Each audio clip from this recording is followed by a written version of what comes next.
Hi guys, naghatid ako ng order na triple cheese, 50 pesos. Shout out sa'yo, Day Alexa.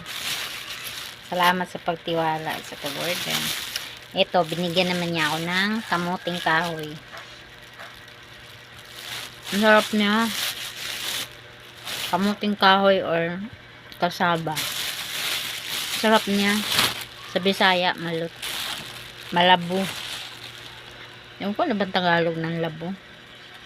Labo, malutong, mga ganun. Yummy. Dito sa probinsya, may mga ganitong tanim ka, swerte ka na. Di mo na kailangan bumili. Hindi ka nagagastos. Kasi may tanim ka na. Kumpara sa nasa syudad ka, kagaya ng Manila, wala.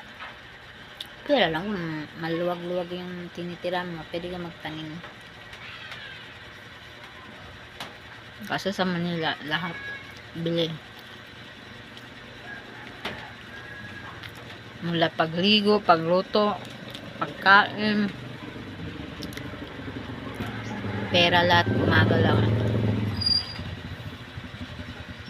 Pag wala kang pera sa Manila, wala kang sariling bahay at lupa, at higit sa lahat, wala kang sariling kuryente.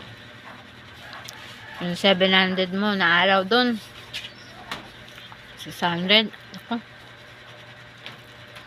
Tapos may mga anak ka pa. Kaya no choice talaga. Thank you for watching, guys.